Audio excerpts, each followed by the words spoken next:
Hi, I'm Noel with CreationEffects.com, and in this tutorial I'm going to be showing you how to make trippy, endless fractal animations in Adobe After Effects. You've probably seen stuff like this before. You've got these infinitely intricate patterns and it just keeps zooming in on them forever. And this can be done with the fractal effect, which is included in After Effects. But as I'm going to show you in a minute, the fractal effect is basically useless by itself. So I had to make some adjustments to it in order to make it user-friendly and to make these kinds of animations possible.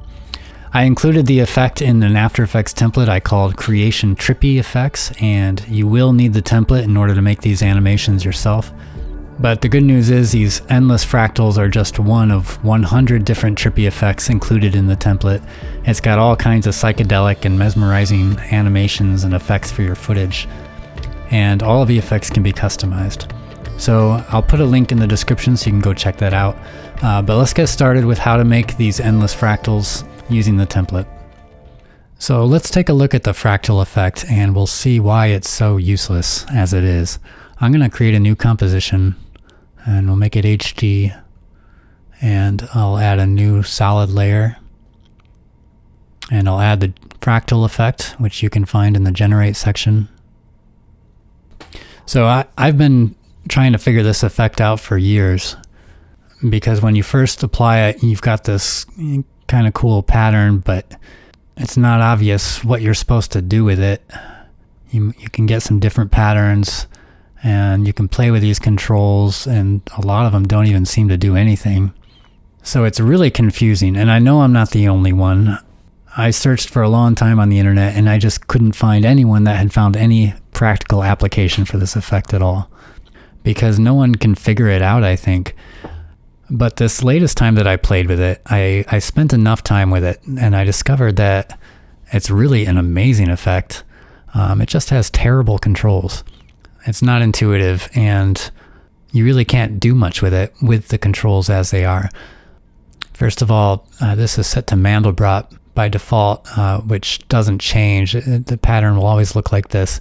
If you set it to Julia or Julia inverse, that's where the fun really begins, because you can change the shape.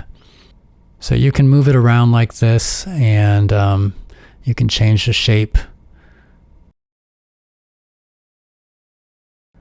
And you can zoom in. But here's the problem. Now that I'm zoomed in, you can see I've got the magnification set to 29. If I change the position of this pattern using these controls, you can see that pattern just jumps right off the frame. Once you're zoomed in, these position controls become very sensitive, so you would actually have to enter in a very long decimal number in order to get any precise position change in here. It would be really hard, and it would take forever, and it would make those kinds of animations where you zoom in forever just impossible. So with this effect, I've attempted to correct that problem and just make some new controls that are more user-friendly. So let's take a look at that. I've got my Creation Trippy Effects template open here, and the endless fractals are located in this animations folder here. Just go to endless fractals and I'll open that up. So in this comp, we've got a couple different instructions layers at the top, and this first one just kind of gives an overview of the effect. And the second one has instructions for making 3 different kinds of fractal animations with different degrees of difficulty. So we've got the easiest, the medium difficulty, and most difficult.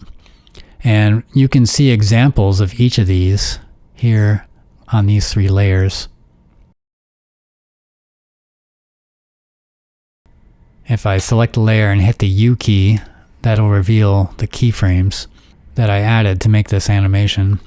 And you could customize these if you want, but these are more here just to see as an example. If you're going to create your own animation, I recommend you use this last one, Blank Slate. And to see the customization controls, you just select the layer and then go to your Effect Controls panel up here. And if you don't see this panel, just go to Window and choose Effect Controls. You can see all of our customization controls here, followed by the fractal effect, and then a bunch of optional effects which are turned off, and I'll show you those later. And you can see all the controls are divided into categories. So we've got these color controls at the bottom, and then we've got our position controls, and then these ones affect the shape of the pattern. So let me show you how to make one like this, the easiest kind. First of all, I'm going to duplicate this layer. So we have a backup of this layer, and I'll work on this one. Let me show you this one first and scrub through so you can see what's going on. It's just zooming in forever. And this one's the easiest because the shape doesn't have any movement. It's not changing shape or position. It's just zooming in. So let's make one like that. The first thing you'll want to do is find a shape or pattern that you like. So you'll want to play with these shape controls and just try and create something that looks interesting to you. So with the shape type, you can change the formula. And I should explain, fractals, from what little I understand, they're just mathematically generated patterns. So they use some weird formula to create this pattern. They're basically vector-based designs, so they never lose resolution. So you can just keep zooming in forever and the formula will generate new patterns. And with these controls, you can adjust the shape of it, and you can choose a different color palette. If you want, you can turn on the edges and give it kind of an outline.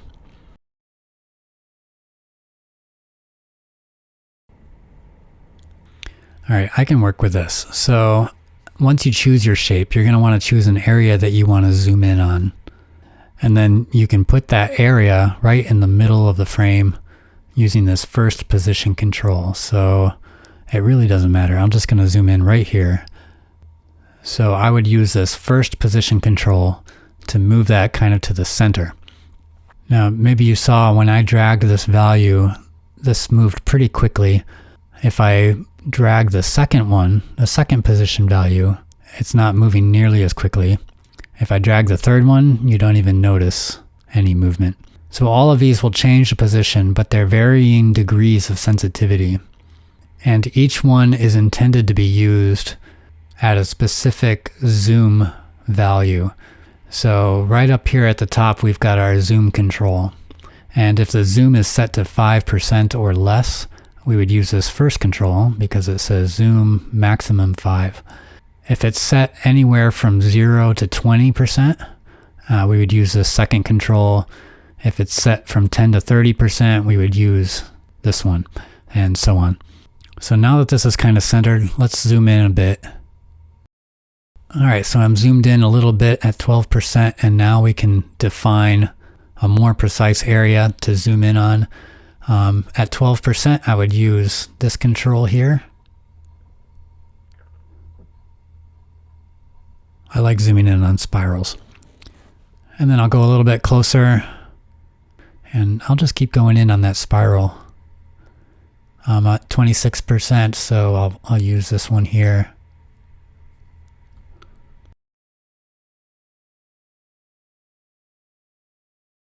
I'll zoom in a little bit more.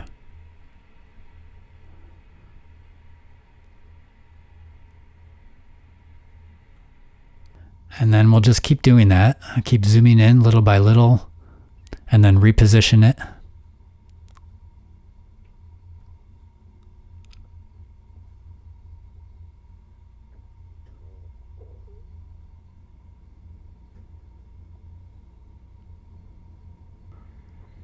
All right, as we near 100%, you'll notice that it starts to get kind of funky. So you do eventually start to lose resolution. Going all the way to 100% does provide quite a bit of zoom. But if you do need something that keeps going, or if you need it to loop, that should be possible. You'll just need to make sure your animation looks similar on the first frame as it does on the last frame. It doesn't have to be exactly the same, just as long as it's the same general shape and position. And then you'll be able to take that animation and fade the end of it into the beginning. And I show how to do that in another tutorial that I made a long time ago. And I'll put a link in the description to that tutorial. So if you need a looping animation, you can check that out. All right, so this is positioned perfectly. All we have to do is animate the zoom control. So I'll go to the first frame and I'll set this to 0.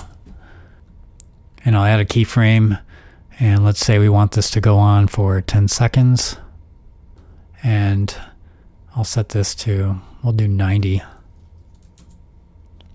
or 80. All right, if I hit the U key, you can see those 2 keyframes.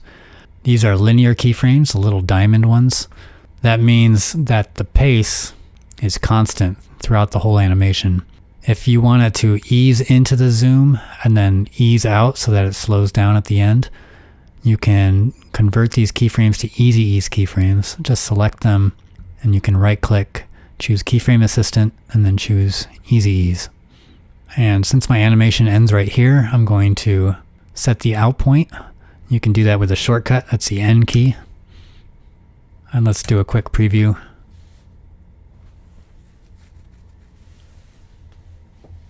All right, let's create an animation like the second example. And I've already got a pattern here that I made.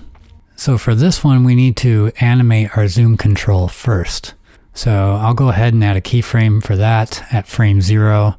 And I'll go forward, let's do 10 seconds again. And I'll set this to 80. So we can see it's just zooming in on this blank area of the pattern. So we want to add keyframes to these position controls to make it zoom in on new, more interesting areas. So let me expand this layer so that we can see our position controls down here.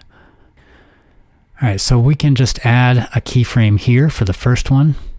And for this position control, you can see that it's meant to be used for up to 5% zoom. So I'll scroll up so we can see our zoom value, and I'll just scrub forward a little bit until we get to about 5%, and then I can add my second keyframe.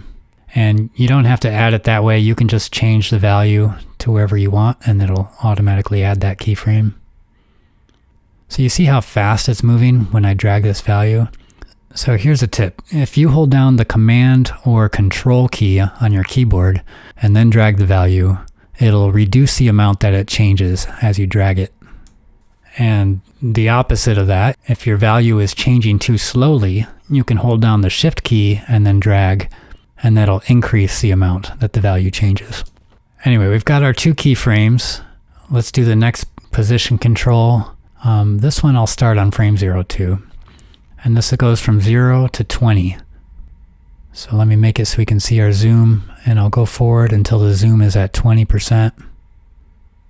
And we'll position this to wherever we want. All right, let's do the next one. And rather than just starting right here and adding a keyframe for the next control, let's go back about halfway in between the last pair of keyframes we made.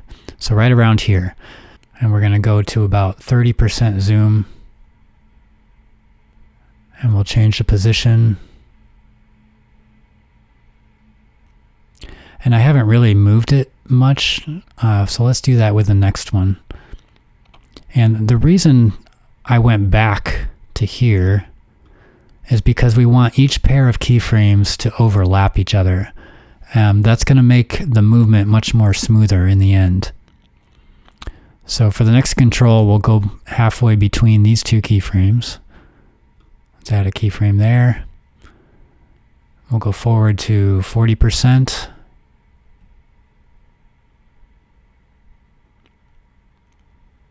Okay, we're at 40% about, and let's move somewhere new.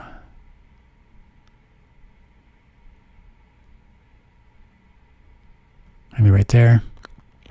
We'll just keep doing that all the way to the last position control.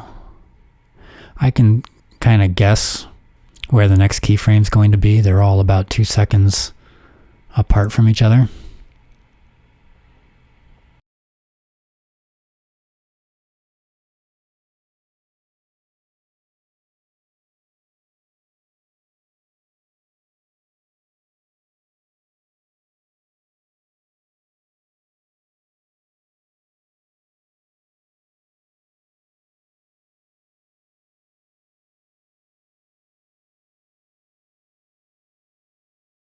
All right, so I reached the end of my zoom. We talked about linear keyframes, these diamond ones, which means all of the movements are at a constant pace, and it's not going to look very good. It's going to look kind of jerky. To make them smoother, we want to select all of them and make them easy ease keyframes. And let's see what we got. And I didn't add any rotation to this, but I think it could use some. There's a control up here that lets you set the layer rotation speed. Use a positive number to make it rotate clockwise or negative to go counterclockwise. Or if you want to just keyframe it manually, you can use this manual control.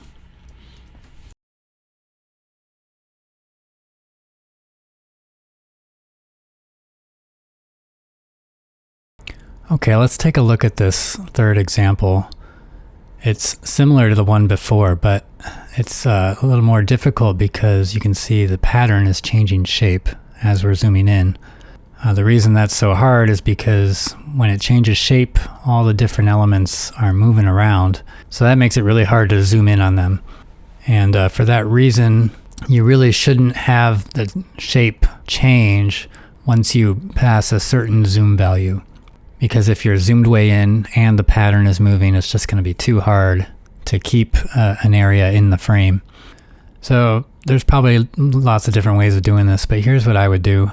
Let's go to our blank slate, and just like before, you would find a pattern you like first. I'll just go with this default pattern.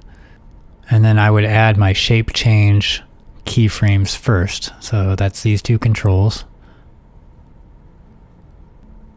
Can have it start like that, and then I'll go forward about 5 seconds and change it into something more interesting.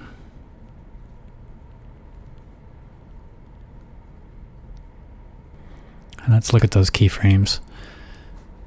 By 5 seconds into this animation, we're going to be pretty far zoomed in. So even the slightest pattern change could make stuff just fly off the frame. So I want this pattern change movement to slow way down as it reaches this 5 second mark. So I can do the easy ease. I can select these and go to keyframe assistant and choose easy ease, but that might not be enough. So I'm going to use the graph editor. That's this little button here. Let me make this bigger. I'll just try to explain briefly how this works. If you select a control with keyframes, you can see this line which represents the movement. You can see we've got it on the speed graph right now. So this line represents the speed at which this value changes. So you can see here it starts at 0 pixels per second because we've got these as easy ease keyframes. So it starts out slow and then it gets faster. And here in the middle, it gets up to over 150 pixels per second. And then it slows back down. But we can make it slow down even more if we select this little point there and then adjust the handle. And we'll do that for the other one too. It doesn't look like I did much, but that makes a big difference. All right, and then before I even keyframe the zoom, I think I'll move this into place while everything fits in the frame. So let's add our first position keyframe at frame 0 and then go forward a little bit. And we'll just move this to this spiral. Oh, and I'm choosing this spiral here because, let me get rid of those position keyframes. All right, if I scrub through, you can see the pattern changing shape. Some areas are moving around a lot, but you'll notice that right in the middle of this spiral, it's pretty stationary. So I'm thinking that might be the easiest place to zoom in on. All right, so I'll add my first keyframe and then go forward a little bit and then move that area to the center.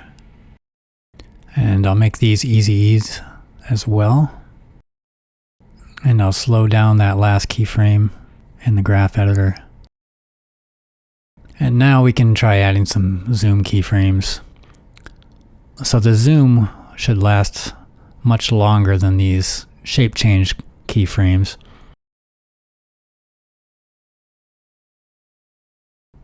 And let's make these easy ease. Okay, let me see what that looks like. So that's pretty good. We want to fine tune that position.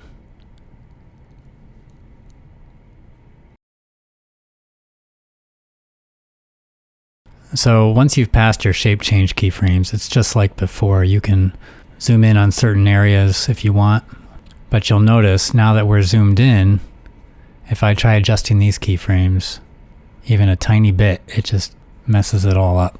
So just be careful with that. Make sure that your changes happen in the beginning of the animation. So you're kind of limited there, but I think it does add something cool to it when it's changing shape like this at the beginning of the animation. Alright, let me show you a few other things we didn't talk about. There's a lot of opportunity to be creative here, I think. You can keyframe some of these other controls, like this creation rate. And when you mess with that, it affects the reach of the pattern. So it adds more detail. Further down, we've got some color controls, but some of these only work on certain color palettes. Like if you change the hue right now, it doesn't do anything. But if you change the color palette to something with color, like hue wheel, now you can shift the hue, and you can cycle the colors. And then further down, I briefly mentioned that there are all these optional effects that I've chosen that just kind of look cool on the fractals. So you can experiment with these, just unhide any of them to see what it looks like. And that about does it, I think. Again, this effect is part of the Creation Trippy Effects template, which is a huge template, a huge collection of effects for making trippy animations, and it's got trippy effects for footage. Trippy stuff is kind of a trend right now, so there's a lot of fun stuff to play with in there. Go check it out. It's at creationeffects.com. The link is in the description. Thanks for watching.